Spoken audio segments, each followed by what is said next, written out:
berkaitan dengan proses-proses hukum ini, saya kemarin itu ya kita peradilan kalah ya. Oke, saya bersyukur juga walaupun kita kalah, tapi putusan salah satu pertimbangan hakim di halaman 40 dari keputusan pra peradilan itu bahwa tanah yang Yonas miliki itu bukan diperoleh dari hasil tindak pidana, tetapi ditulis, ya tulis itu, itu pertimbangan. Ya, itu ditulis itu. Ya. Bapak, beta hematnya beta Bapak. Ya. Selama Bapak masih berpolitik, ya, Bapak akan digoyak terus. Ya. Bapak sudah capek kok Bapak. Ya, artinya sebagai manusia ya juga capek, tapi kekuatan kita ya kita serahkan semua pada kehendak Tuhan, bukan kehendak saya. Tuntutan jaksa seluruh akumulasi tuntutannya itu 18,5 tahun. Waktu itu saya lagi sakit, saya sebenarnya sudah mati, tapi sekarang Tuhan permalukan saya lagi di depan masyarakat. Saya tidak korupsi. Dan waktu saya jadi terdakwa di kejaksaan, semua wartawan mungkin ada 100. Wah, kan saya dipakai rompi. Nah, jadi saya protes. Saya bilang, kenapa saya dieksekusi? Tidak undang semua wartawan, kok datang? Kok hanya Bapak berdua saja? Waktu saya tersangka, naik mobil tahanan, begitu full.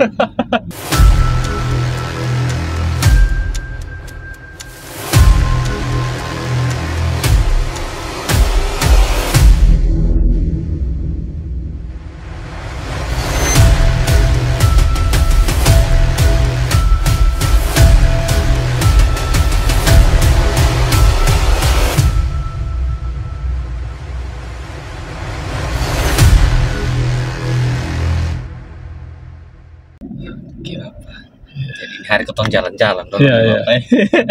Kita siap. Mobil bagus. Bapak dari mana tadi Bapak? Dari kantor. Oh, ada di kantor. Siap untuk besok RDP. Oh, siap Bapak. Ya.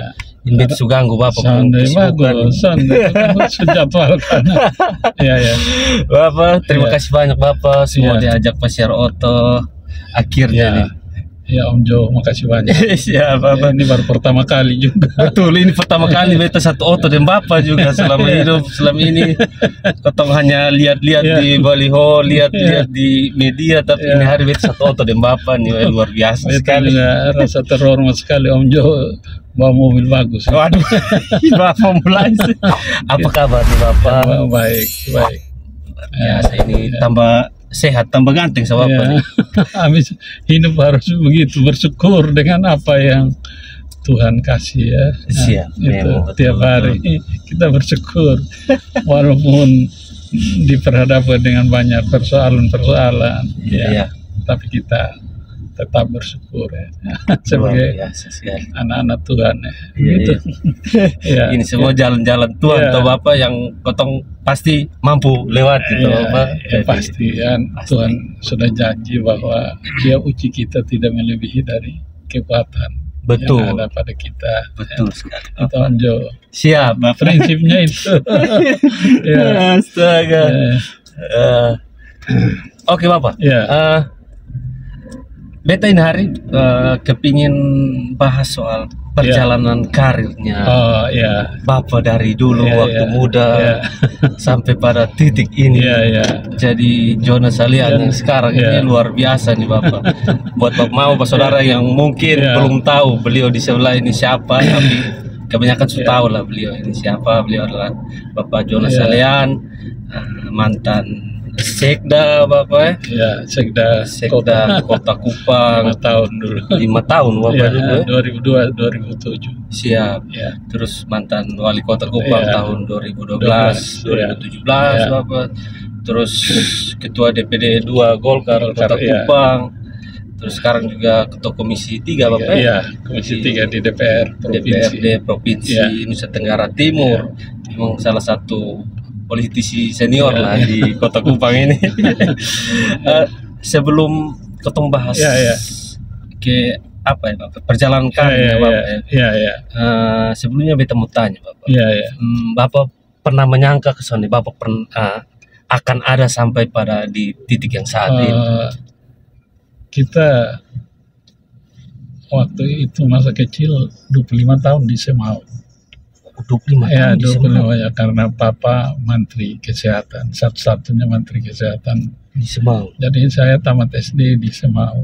Tidak ada berpikir bahwa akan jadi seperti ini. Ini karena berkat Tuhan saja dalam kehidupan. Nah, kita dari Semau tamat SD di sana. Tamat SD di sana? Ya, SD Gimit. Ya. Siap Bapak. Nah, baru SMP 1 di SMP 2 di Kupang, SMA 3. SMA 3 ya, kita baru ke Jawa sekolah di Jember. Ambil Fakultas Hukum ya. Siap Bapak. Kita di sana 5 tahun. Kemudian kembali tahun 5 lamar pekerjaan di Pemkab Kupang. Oh dulu Pemkab Kupang. Ya, jadi pegawai pertama tahun 1985 setelah pulang. Siap Bapak. Kuliah. Iya. Kuliah di Fakultas Hukum UNED. Cukup lama di sana. Universitas Negeri Jember. Iya dulu Om Jo. Kenapa Bapak ambil Fakultas Hukum waktu itu? Dan di Jember, orang kan biasa kuliah keluar tuh ambil Jakarta Jogja Ya karena di Jember itu kan negeri, jadi murah. Dia punya SPP nya murah, bayarnya juga murah. Jadi saya waktu itu cita-cita jadi jaksa. Oh, memang cita-cita dari dulu mau jadi jaksa Bapak? Tapi waktu itu setelah tamat sarjana hukum, saya ambil khusus jurusan pidana. Bapak ambil pidana? Ya, ambil pidana. Siap, jadi hukum pidana. Tapi orang yang mau urus sudah sampai di Kejaksaan Agung yang urus itu meninggal. Sehingga sebenarnya saya sudah jadi jaksa. Sebenarnya saya ikut pendidikan jaksa. Karena saya lihat pangkat dengan mereka punya pakaian itu, rasanya bangga sekali kalau pakai begitu. Oh siap Bapak. Tapi ternyata Tuhan tentukan lain. Tuhan tentukan jadi wali kota pakai pangkat seperti mereka. Luar biasa. Gitu. Itu cerita sebenarnya. Iya Bapak. Jadi Om Jo, saya mulai dari bawah jabatan sebagai kepala tata usaha di Dispenda tahun 85. Kabupaten. Ya, jadi selama 6 tahun saya di sana, saya banyak ikut pendidikan tentang pajak dan retribusi. Sampai di UI, sampai di UGM, rata-rata 4 bulan kami. Masih muda-muda waktu itu, golongan 3A kan. Siap Bapak. Terus sesudah itu jadi kabak hukum kabupaten. Ya, kepala bagian hukum kabupaten. Itu 91 sampai 92. Jadi lama di Dispenda 6 tahun. Ya, 85 sampai 91 kan. Itu di Dispenda.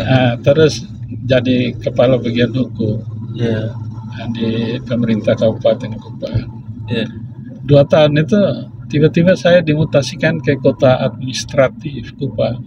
Jadi ya Kotip dulu. Jadi sekretaris kota. Sekop. Langsung jadi sekop. Ya, 92. Dari 92 itu sampai 96 terbentuklah Kota Madia. Iya.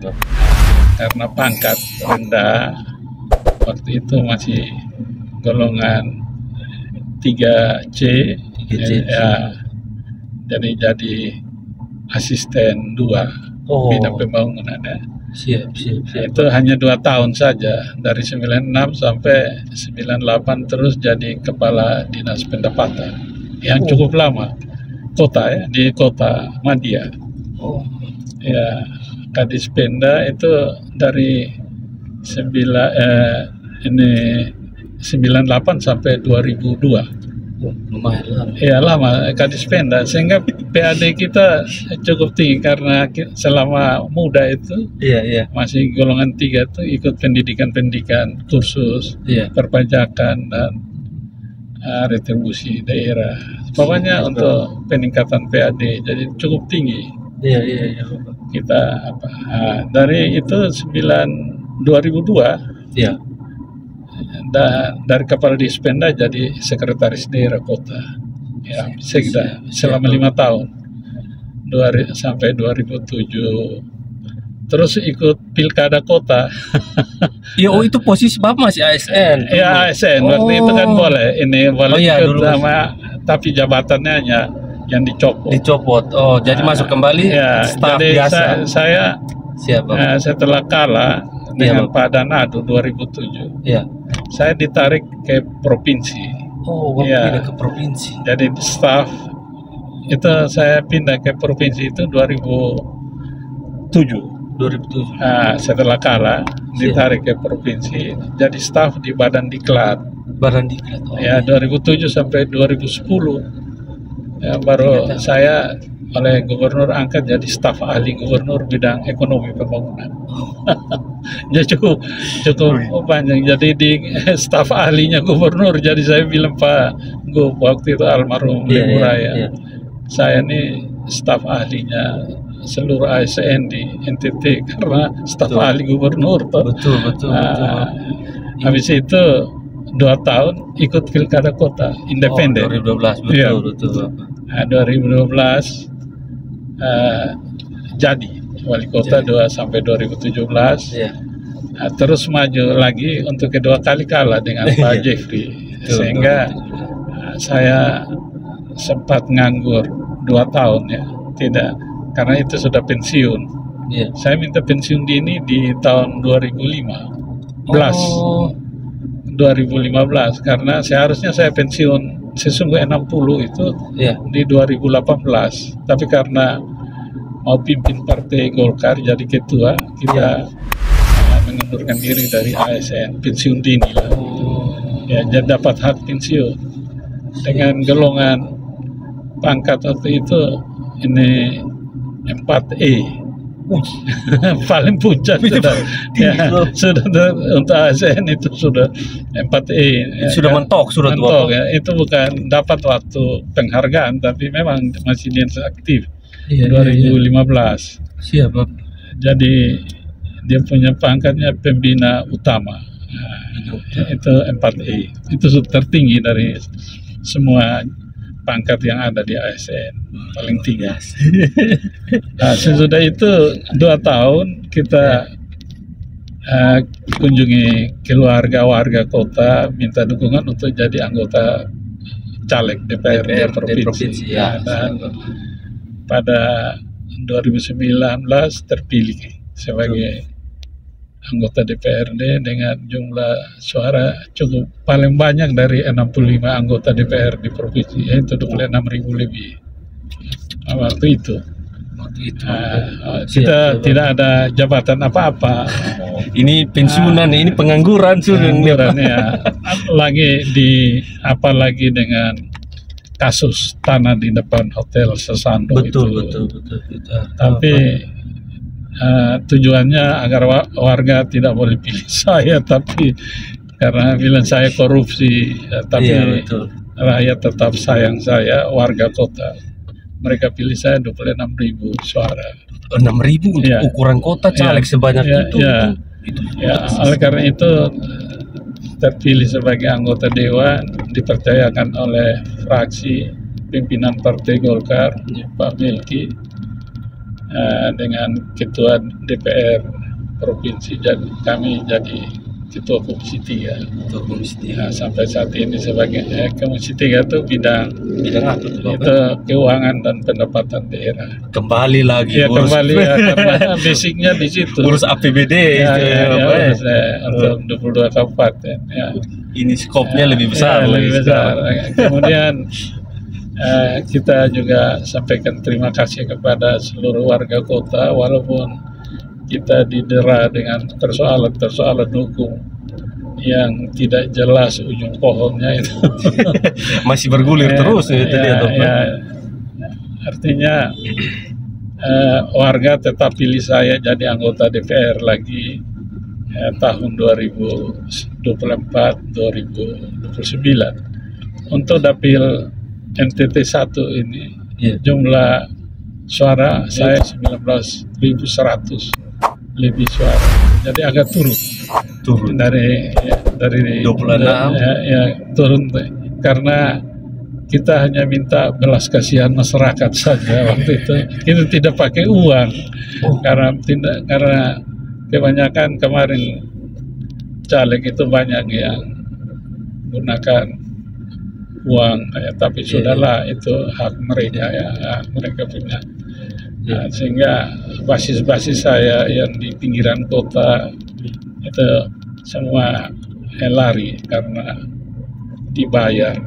Tapi sudahlah itu, tapi kita tetap jadi anggota DPRD periode kedua ya. Begitu Om Jo. Berarti Bapak nih 2 periode DPRD soalnya pakai uang?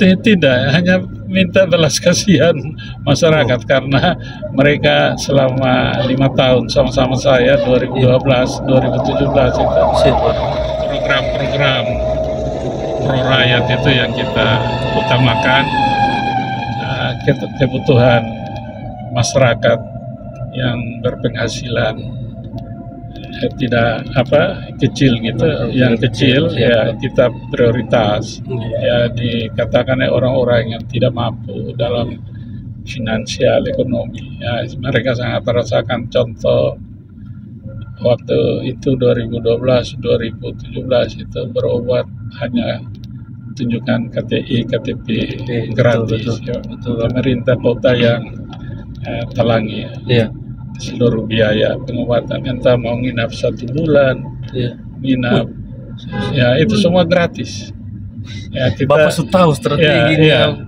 apa waktu itu? Karena begini, 2013 itu saya dapat kesempatan dari pemerintah pusat Kemendagri untuk mengikuti pendidikan di Harvard Kennedy School ya, di Boston selama 3,5 bulan. Di Boston kita di sana terus pelajari bagaimana cara sebagai seorang pemimpin bisa memimpin daerah itu dengan baik, tahu kebutuhan masyarakat. Itu selama hanya itu materi-materi apa. Jadi bagaimana orang yang tidak mampu ini kita bisa tingkatkan harkat dan martabatnya, pendapatannya, terutama pendapatan keluarga. Jadi saya datang, saya kasih per kelurahan itu 1 miliar dana PEM, dana pemberdayaan. Betul. Jadi dana PEM itu dikelola oleh LPM tanpa bunga. Jadi tujuannya untuk menghindari keluarga-keluarga yang sudah tidak mampu lagi dia pinjam uang di rentenir. Terus harus ada bunga tiap hari. Terutama keluarga-keluarga kita yang jualan di pasar pada pelataran terbuka tidak tetap. Itu diatur oleh LPM. Tapi waktu itu kita disulimi bahwa kita dana itu kita kasih ke keluarga-keluarga yang dukung kita, padahal kita tidak tahu ini mendukung siapa, dia tim suksesnya siapa, itu semua yang penting memenuhi syarat diatur oleh ini LPM di masing-masing kelurahan. Dan sangat membantu Om Jo. Waktu itu saya turun 2017, ada 13.000 usaha baru dari dana PEM, dan itu milik kelurahan. Jadi bukan ditarik untuk store lagi ke Pemkot atau ke mana, tapi itu sudah jadi milik rakyat, warga di kelurahan. Tinggal berputar terus ya. Ini yang terus kita ke depan nanti kita mesti tambah perkuat, karena ini banyak pengangguran di kota ini. Salah satu caranya ya usaha. Ya tidak bisa dengan cara lain, punya skill tapi tidak ada modal, kita pemerintah siapkan itu, silakan tanpa bunga. Tapi tanpa bunga, tapi harus kembalikan sehingga keluarga berikutnya bisa gunakan dana begitu betul, Om Jo. Itu yang kita pelajari di sana. terus Brigade Kupang Sehat. Betul, betul.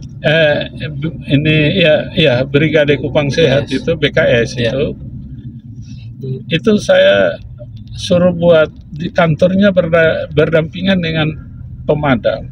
Oh iya betul. Ya, supaya ada kejadian kebakaran pemadam keluar, ini ambulans juga ikut. Jangan sampai ada kecelakaan, orang kan terbakar sehingga tinggal anggur. Jadi BKS itu sangat membantu warga. Misalnya jam 1 malam dia sakit mendadak, ya dia tinggal telepon saja. Saya siapkan waktu itu 13 dokter dan insentifnya 3,5 juta kita berikan 1 bulan. Ya, karena mereka 1 kali 24 jam pakai shift ya, dan ada yang 88 jam begitu kita atur. Insentifnya itu yang diperlukan. Kalau baru biar semangat mesti orang kerja mesti perhatikan kesejahteraan.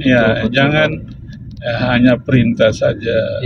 Oleh karena itu mereka sangat merasakan itu. Begitupun ASN, begitupun PTT, pegawai tidak tetap. Kita ASN kan dapat gaji ke-13. PTT kan tidak dapat honor ke-13. Sewaktu zaman saya kasih honor ke-13, terutama petugas kebersihan. Ya, kita minta izin di BPK bahwa mereka juga orang yang kerja untuk rakyat masyarakat kota. Jadi kenapa ASN bisa dapat gaji ke-13, mereka PTT tidak dapat gaji. Ayo yang lebih apa lagi Om Jo? Khusus guru-guru, tenaga guru yang diangkat oleh komite. Guru komite. Itu kita kasih insentif. Jadi misalnya 0 tahun sampai 5 tahun 500.000. Tambah dengan gaji dana bos, itu kan gaji mereka sekitar 300.000. Sehingga mereka mau ngajar berdiri di kelas hanya 1 jam saja. Jam berikut kan anak-anak suruh kerja sendiri, mereka pergi tempat lain cari uang. Cari uang, betul, tidak mungkin, karena tidak mencukupi gaji. Ini dana bos hanya 300.000. Iya, betul. Begitu Om Jo. Jadi kita mesti intervensi. Jadi yang 5 tahun sampai 10 tahun 750.000.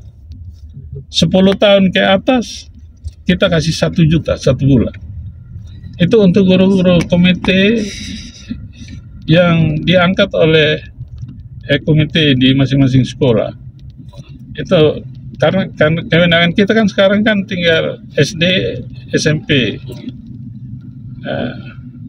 sehingga dengan PAUD itu, Oleh karena itu kita inventarisir. Waktu itu mereka kalau dikasih itu tidak sampai 8 miliar. Kita tingkatkan PAD. Ya sudah itu. Kan sekarang saya kan Komisi 3 ini. Saya minta di Badan Keuangan APBD Kota. Saya lihat sebenarnya uang cukup di APBD Kota, baik itu tunjangan perbaikan penghasilan TPP, ya. Tapi saya lihat penggunaannya yang tidak terarah. Jadi yang salah di sini sebenarnya Sekda sebagai ketua TAPD. Ya. Saya baca ada pemeriksaan khusus juga mereka. Itu semua waktu 2 tahun tidak angkat itu pegawai P3K, guru. Itu sekitar 35 miliar itu digunakan untuk kepentingan lain. Sebenarnya APH itu cuma masuk ranah tindak pidana korupsi karena anggaran untuk kegiatan A dialihkan tanpa persetujuan pemerintah pusat. Ya, ini kan terus di Dispenda itu terjadi penyalahgunaan keuangan daerah tuh miliaran itu. Tapi disuruh hanya ganti rugi sana. Pegawainya ganti rugi sampai kapan? Uangnya miliar. Sampai pensiun. Nah, oleh karena itu APH mesti apa? Itu yang saya lihat di kota ini, penggunaan keuangannya itu asal-asal saja. Ya, semua. Tidak, walaupun ada di APBD, bahas di DPR. tapi sasaran untuk masyarakat itu tidak begitu kuat. Ya, masyarakat menengah ke bawah mungkin terutama tidak bisa terlalu infrastruktur. Ya. Infrastruktur ini kalau ke depan 1 tahun 40 kilo hot mix, saya kira 5 tahun selesai semua. Ganggang dengan ini jalan yang perlu ini pakai semen ini apa namanya? Rabat beton di ganggang yang apa itu harus. Nah, kita mesti pandai-pandai semua program ini apa yang ingin kita sejahterakan masyarakat ini awal mula dari PAD dulu, peningkatan pendapatan asli daerah. Betul. Saya punya pengalaman dulu 1 tahun bisa naik 25 miliar. Setelah saya turun 2017 mencapai 168 miliar. Ya, jadi dalam kurun waktu 5 tahun kenaikannya cukup. Dia sekitar 130 miliar. Nah, begitupun sekarang. Kalau Tuhan sayang kita untuk pimpin kota ini kembali, 1 tahun itu kita bisa tingkatkan PAD antara 30 sampai 35 miliar. Dana itu kita gunakan untuk orang-orang miskin. Misalnya uang duka, santunan duka kepada keluarga yang meninggal yang tidak mampu. Ya, kasih minimal 5 juta untuk mereka bisa beli peti jenazah, untuk mengurangi beban keluarga duka itu. Kalau memang dia sudah ada peti jenazah, dia bisa gunakan untuk syukuran gitu. Syukuran itu mahal itu. Betul. Seperti pesta itu. Ketemu adat ini memang agak. Jadi 5 juta itu ya untuk meringankan keluarga duka gitu. Betul. Cukup membantu. Air bersih itu perlu. Jadi air bersih ini sebenarnya ini pemerintah provinsi dengan 2 kepala daerah ini duduk sama-sama. Jadi kan ini sudah jadi perumda, ini PDM kabupaten yang ada di kota. Jaringannya dia yang begitu banyak itu dari zaman Belanda itu. Kita PDM kota ini superumda juga, tapi jaringannya sedikit. Jadi jalan keluarnya ya karena kabupaten sudah ada bendungan Tilong, Manikin, ya tinggal Pemkot sewa ini jaringan saja toh. Ya, airnya dari ini Tilong ini. Ini belut spamnya provinsi. Sebenarnya kalau saya sebagai pimpinan Komisi 3, saya pergi lihat di Tilong. Itu 1 detik itu 150 liter. Oh, besar. Kalau masuk semua jaringan di kota ini kita tidak kesulitan air. Cuma ini masih ego antara Bupati Kupang dengan penjabat wali kota yang selesaikan 2 daerah ini bukan mereka 2, ini adalah dari gubernur. Jadi kita ada minta Pak penjabat bagaimana tahun ini bulan Oktober, bulan Agustus, September, Oktober warga kota tidak mengalami krisis air. Apabila belut spam siapkan air, sedangkan kabupaten dengan kota kerjasama untuk sewa. Kota sewa ini jaringan saja, tidak usah ambil alih jadi aset, tidak. Jadi sewa tiap tahun hitung berapa yang harus. Orang bilang babagi sudah tahu. Bayar. Karena ini kan warga kabupaten juga banyak yang tinggal di kota Kupang. Nah itu. Terus masalah tenaga-tenaga magang nakes. Itu kasihan itu, mereka banyak yang sudah lulus untuk tenaga ini poli apa nih kesehatan banyak-banyak ini. Mereka tuh daripada ilmunya tidak begitu, mereka jadi magang selama ini di puskesmas, rumah sakit, dan mereka tidak digaji. Iya, karena mereka hanya ingin agar ilmunya tidak hilangnya. Jadi perawat, bidan, kan mereka sudah selesai D3 sekolah, ya. Oleh karena itu perlu kita perhatikan juga ya. Betul. Kasih insentif untuk mereka, karena mereka juga sambil menunggu untuk tes P3K ini, mereka magang di puskesmas. Itu dasar belas kasihan dari pimpinan puskesmas saja. Mungkin uang 1 bulan 250.000, kan kasihan itu. Padahal tiap hari mereka ada, dan banyak tenaga membantu juga. Ya, dia membantu. Itu yang kita perlu. Jadi pendidikan, kesehatan ini perlu kita. Terus sumber daya ini, aparatur sipil negara ASN ini kita perlu tingkatkan mereka. Ya, kita dari ini rata-rata saya lihat di kota ini, pemerintah kota ini aparaturnya punya skill, tapi penempatannya itu yang tidak sesuai. Banyak yang saya kapan hari itu ada lihat ini Facebook Pak mantan wali kota wakil sampaikan ya bahwa memang itu yang terjadi, amburadul penempatan pejabat. Karena wakil itu dia itu tugas pokoknya pengawasan. Pengawasan untuk angkat pegawai hanya harus tanya dia mau menduduki pejabat di satu unit.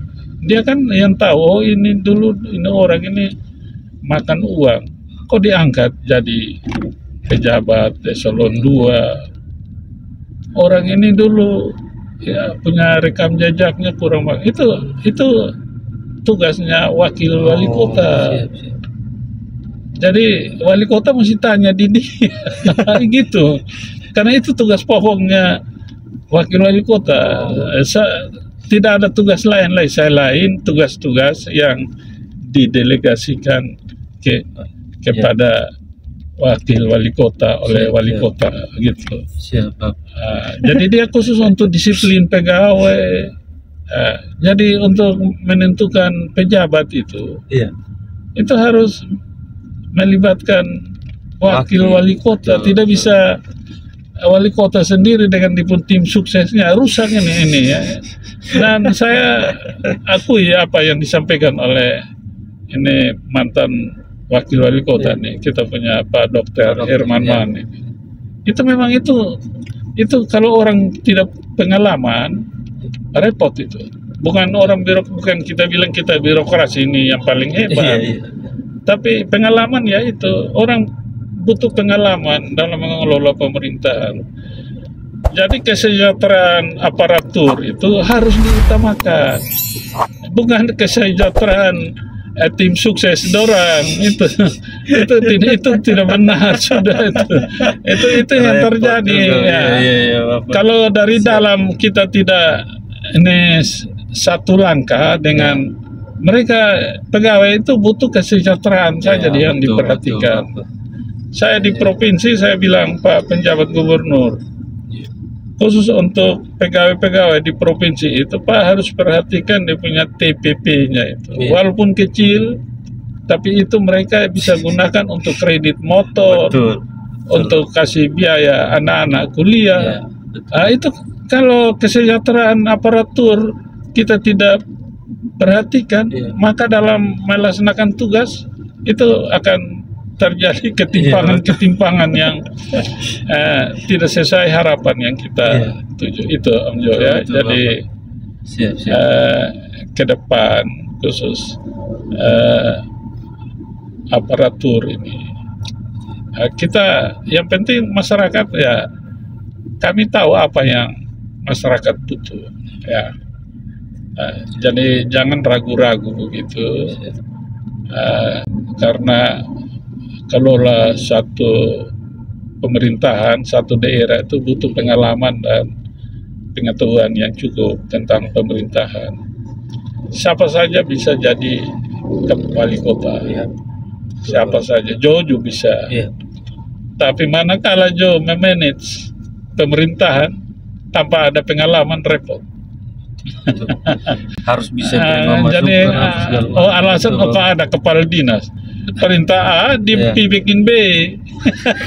Kalau dia bilang ini saya pun kepala ini wali kota tidak punya tidak begitu mengerti. Oh kita mulai putar. Kalau di TNI Polri ya dari garis lurus dari atas perintah A sampai bawah kecil-kecil itu lurus. Oh, di ASN ini dari atas perintahnya sampai di tengah bengkok sini sana. Itu pengalaman. Siap. Kalau tidak punya pengalaman, repot. Oleh karena itu di kota ini kita butuhkan bagaimana orang yang tidak mampu, orang ini kita berdayakan mereka. Ya itu saja. Jadi raskin 15 kilo per bulan bagi mereka yang tidak peroleh PKH. Karena begini, PKH itu diurus oleh dinas sosial. Kita usul misalnya 22.000 keluarga yang tidak mampu. Yang dari pusat, dari Kementerian Sosial itu misalnya hanya 12.000 yang tertampung. Sisa 10.000 ya kita ambil kebijakan daerah. Itu kan 12.000 ini kondisinya sama seperti 10.000 yang tidak dapat itu. Karena nasional kan dia hitung di kota masing-masing jumlah yang ada di oh ini dia hanya dikasih APBN sekian juta. Oh jadi dia bagi masing-masing kabupaten ada 514 kabupaten ini dengan jumlah penduduk miskin salah satunya di NTT. Jadi tidak semua penduduk miskin yang diusul oleh pemerintah daerah disetujui semuanya. Seperti BPJS sama juga. Banyak warga kota ini belum ada BPJS. Sehingga kalau ke depan jadi wali kota kita kontrak dengan BPJS bahwa kalau keluarga yang belum ada ini kartu BPJS pakai saja KTP sebagai pengganti itu kartu BPJS. Nanti kartu BPJS datang baru semuanya itu dibiayai oleh Pemkot. Karena kita tingkatkan 35M itu. Jadi tidak mengganggu struktur anggaran yang ada. Kalau orang tidak mengerti tidak bisa. Dia hanya bilang saya jadi ini, saya jadi wali kota, saya akan buat begini. Dia hanya omong saja. Tapi setelah jadi wali kota dia buat lain. Kalau kami tidak, bingung. Bingung. Bingung betul Bapak. Akhirnya proyek sesudah biar bangun seperti guru. Guru itu butuh kesejahteraan, bukan kasih di anak murid itu pakaian dinas, tas, sepatu, terus mau bikin seragam daerah lagi. Itu untuk proyek saja, bukan. Kalau mau meningkatkan mutu guru atau mutu pendidikan di kota, perhatikan kesejahteraan guru sampai dengan ini guru-guru yang diangkat oleh komite. Itu nanti saya sama Pak Alo akan lakukan itu. Dan saya selama ini 5 tahun di provinsi ini, APBD kota ini saya bedah. Oh ini salahnya di sini. Bapak pantau terus Iya, karena saya mau jadi calon wali kota. Jangan sampai cuma berkaitan dengan proses-proses hukum ini. Saya kemarin itu kita peradilan kalah Oke, saya bersyukur juga walaupun kita kalah, tapi putusan salah satu pertimbangan hakim di halaman 40 dari keputusan pra peradilan itu bahwa tanah yang Yonas miliki itu bukan diperoleh dari hasil tindak pidana, tetapi ditulis itu pertimbangan. Itu ditulis itu. Jadi bukan diperoleh dari ini tindak pidana. Akan tetapi tanah itu adalah milik sah Yonas berdasarkan 3 putusan itu. Putusan pengadilan negeri, putusan pengadilan tinggi, dan putusan Mahkamah Agung. Inkrah. Itu sehingga walaupun kita kalah karena penyitaan itu sidiknya tahun 2020 saya waktu itu. Sedangkan putusan Mahkamah Agung baru ada 2021. Sehingga pertimbangan daripada salah satu pertimbangan dari hakim tunggal pra peradilan itu bahwa memang benar tanah itu milik sah Yonas Salear. Jadi kita ikut, saya panggil, kita pergi. Tapi kerugian negara yang mana? Karena tanah itu sah milik Yonas. Tidak ada kerugian negara. Cuma itu yang dipublikasi. Jadi begini, ini persoalan ini dari pihak kejaksaan ini mengolah bahwa di situ ada pengalihan aset. Pemkab Kupang kepada pihak yang tidak berhak. Tidak ada pengalihan aset, judulnya itu. Dan itu Kejaksaan Tinggi NTT ini gunakan salah satu media online itu untuk membentuk opini di masyarakat seolah-olah Yonas korupsi. Padahal tanah itu milik saya. Dan dari anehnya perhitungan kerugian negara dari Inspektorat Provinsi, tanah 420 meter, kerugian negara 5,6 miliar. Itu di mana itu? Main itu dibunyi terus waktu apa? Dan saya terpaksa harus lapor ke Kejaksaan Agung, khususnya di Jaksa Agung Muda bidang pengawasan. Dengan seluruh saya suruh print out semua berita-berita yang dibuat oleh salah satu media online yang dipakai oleh pihak kejaksaan untuk membentuk opini seolah-olah Yonas itu sudah, sehingga orang tidak boleh pilih, pilih pada Pileg 2019. Padahal itu 2 minggu mau menjelang itu masif sekali. Betul lah.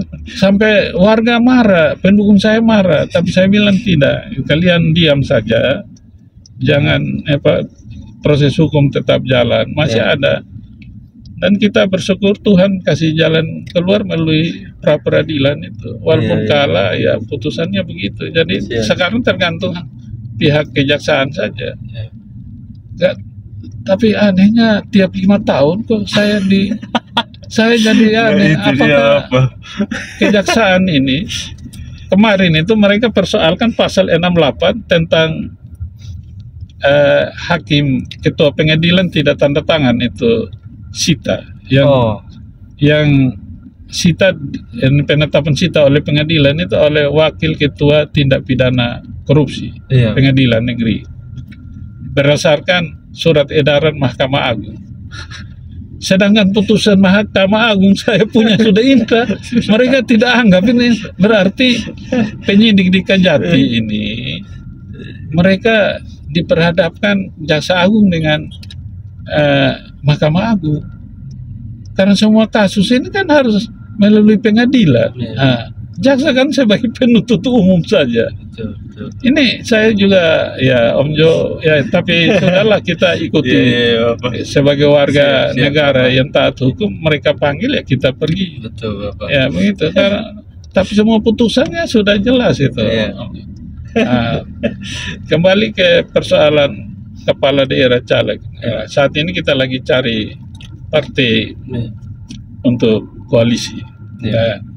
Pak Ketua Golkar Provinsi Pak Melki juga membantu kami juga dengan Pak Alo lakukan itu, dan kami yakin seluruh warga kota ini kami tidak seperti yang diberitakan oleh media-media online itu settingan dari lawan politik saja. Saya kalau saya jelek, saya dianggap korupsi, orang tidak mungkin pilih saya jadi DPR untuk periode kedua.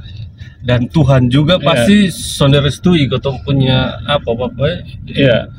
Ini tapi kan berapa kali dihantam juga Bapak tetap lolos. Itu kita Kita waktu tanggal 4 kemarin saya diperiksa, saya bilang Pak Jaksa, sekarang ini kalau posisi ini Pak Jaksa alami coba. Nah, pasti Pak Jaksa sebagai manusia marah. Ini kan keputusan inkrah Mahkamah Agung. Tapi kita ikut panggil proses ya. Saya bilang mau ditahan silahkan. Mau ditahan, mau apa, saya tidak begitu khawatir karena saya punya dasar hukum. Sehingga waktu sita mereka ke rumah itu saya bilang saya tidak mungkin kasih itu sertifikat karena ini putusan hak milik. Apa pula di pra peradilan sudah tambah lagi hakim tunggal jelaskan itu. Ini bukan omong, ini di dalam pertimbangan hukum oleh hakim yang dalam keputusan pra peradilan itu. Ya, Bapak, beta hematnya beta Bapak. Ya. Selama Bapak masih berpolitik, Bapak akan digoyak terus. Ya. Bapak sudah capek kok Bapak. Ya, artinya sebagai manusia ya juga tapi kekuatan kita ya kita serahkan semua pada kehendak Tuhan, bukan kehendak saya. Kita sebagai manusia, saya hanya berdoa Bapak ini persoalan begini, saya tidak lakukan korupsi. Saya bukan paksa kehendak saya kepada Bapa di surga, tapi kehendak Tuhanlah yang jadi. Saya ikut saja. Ya. Tapi Tuhan buka jalan satu-satu. Dalam keadaan sulit apa? Itu terutama tanah di depan Hotel Sesando. Itu berat itu. Jadi saya sidang berapa dari bulan Oktober sampai bulan Maret 2021.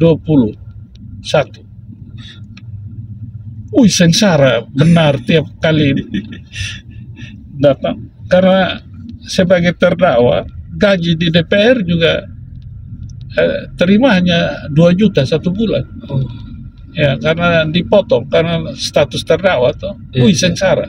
Apa pula tahanan kota lagi. Waktu itu tahanan rutan dulu, kemudian kita minta penangguhan karena sakit, tahanan kota. Tuntutan jaksa seluruh akumulasi tuntutannya itu 18,5 tahun. Saya waktu jaksa ini tuntut, saya hanya bilang Tuhan Yesus, Bapak, saya tidak pernah korupsi. Ini hanya manusia saja yang buat begini. Waktu itu saya lagi sakit, saya sebenarnya sudah mati. Tapi sekarang Tuhan permalukan saya lagi di depan masyarakat. Saya tidak korupsi. Tiba-tiba putusan hakim bebas, murni. Dia mengembalikan harkat dan martabat terdakwa. Saya hanya senyum waktu keluar tanya. Saya hanya jawab, ini bebas ini karena Tuhan Yesus melalui hakim. Itu saja. Terus jaksa langsung kasasi. Kita tidak kenal orang siapa di Mahkamah Agung. Kita hanya berdoa saja Tuhan buka jalan. Ini sudah lolos di pengadilan negeri, yang sampai kasasi kita masuk lagi. Ya kasasi tolak.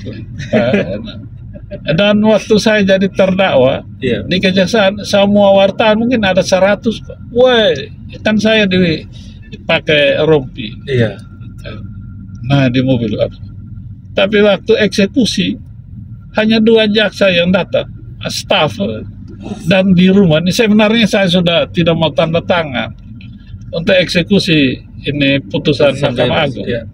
Kan dari jaksa mesti eksekusi. Nah, saya ingat itu tanggal 8 Februari. Jadi 2022. Tuhan punya caranya sendiri apa yang angkat ketong dari apa. Jadi itu memang sudah direncanakan semua. Jadi saya protes, saya bilang kenapa saya dieksekusi, tidak undang semua wartawan kok datang. Kok hanya Bapak berdua saja, waktu saya tersangka naik mobil tahanan begitu full. Berarti tidak betul juga ini. Astaga. Wah, betul. Jadi kalau jaksa alami seperti saya begini pasti mereka marah juga. Tapi sudahlah, kita berdoa saja. Betul, Bapak, betul, Bapak. Ya. Bapak, Bapak di titik ini nih, Bapak sudah rasakan semua jabatan. Bapak punya segalanya loh. Iya. Tapi kenapa Bapak masih mau maju lagi, bertarung lagi di kota? Jadi begini, lihat di kota ini, kita ingin benahi kembali karena 5 tahun tambah dengan 1 tahun ini. Kota Kupang ini kan kami salah satu tokoh pendiri kota, ya salah satu. Nah, jadi peleta dasar pembangunan di kota ini ya kami. Nah, sehingga kalau lihat begini kami tidak sampai hati untuk kasih biar sebagai pendiri kota ini. Ya kalau masih Tuhan kasih kuat begini, ya kita ingin mengabdi untuk kembali. Habis itu ya adik-adik yang berikut ya silakan mau ambil setelah kita benahi lagi supaya pemerintah kota ini benar-benar masyarakatnya hidupnya lebih baik lagi gitu dengan kemampuan yang ada. Itu yang kita ingin maju lagi kepada warga kota juga memberikan dukungannya. Kita sebenarnya kalau saya berpikir karier terakhir saya harus jadi DPR RI. Oh ya, masih ada tahap lagi yang Bapak kepingin raih. Sebenarnya sekarang ini. Oh kemarin ini. Ya, tapi saya tidak diizinkan. Oh, udah. Bapak capek pikirin kota. Ya karena masyarakat cinta sayang saya lebih sayang mereka lagi begitu. Karena sayang mereka Bapak. Pilih kembali saya jadi DPR. Jadi ini seluruh warga kota makasih banyak atas saya dipilih kembali jadi DPR periode 2024-2029. Siap, Bapak, luar biasa. Ini satu kehormatan bagi saya dan keluarga ya. Siap, Bapak. Bapak terakhir nih. Ya. Ini pertanyaan terakhir yang banyak juga berkembang di masyarakat nih. Gimana juga? Bapak maju 2024 nih, pasangannya siapa? Banyak juga pertanyaan itu nih, Bapak. Jadi kita sudah lamar Pak Alo Soekarno, mantan dekan Fakultas Hukum. Siap, 2 periode undangan. Itu tidak ada celah mana lagi. Seperti saya, calon tunggal wali kota Kupang, tidak ada dari Partai Golkar. Begitupun sekarang kami 2 tinggal bagaimana cara untuk memperoleh partai koalisi. Ya, kita lagi cari. Karena butuh 8 kursi kan? Betul. Ya, ini hasil pileg 2019 kan Golkar hanya 4. Jadi butuh 4 kursi lagi gitu. Nah, jadi pasangan saya tidak ada yang lain. Soalnya ini barang isu ini dimainkan juga. Ya, tidak ada yang lain. Jadi itu adat sudah jalan kita pergi Pinang itu tinggal sekarang kami ada 2 cari partai koalisi terus langsung deklarasi. Siap. Gitu. Ya. Sudah menjawab semua pertanyaan. Terima kasih banyak. Siap Bapak, terima kasih banyak Bapak. Sehat-sehat terus Bapak. Siap. Gitu. Ora et labora ya. Ora et labora Bapak. Luar biasa. Berdoa dan bekerja. Amin. Jangan bekerja dan berdoa. Pas. Oke, Bapak Mama, saudara semua, terima kasih sudah menonton video ini. Mohon maaf kalau ada mohon maaf kalau ada salah kata atau apa. Bapak juga beta mohon maaf kalau ada salah kata. Beta sudah ganggu Bapak waktu nih. Beta makasih banyak. Ini satu kehormatan bagi saya. Sebagai luar biasa warga kota yang naik mobil bagus lagi. Astaga Bapak. Waduh, ini mobil pesiar yang paling nikmat, sangat terasa. Siap Bapak. Hampir setengah jam ini ya. 1 jam ketemu. 1 jam. Son rasa. Sonlah. Kita mungkin bercerita enak sambil jalan-jalan di tengah kesibukan. Terima kasih. Siap, Bab. Ya, salam Papa dan Mama. Iya, Bab. Mama, saudara semua, sampai ketemu di video berikutnya. Ya. Shalom. Shalom. Ya.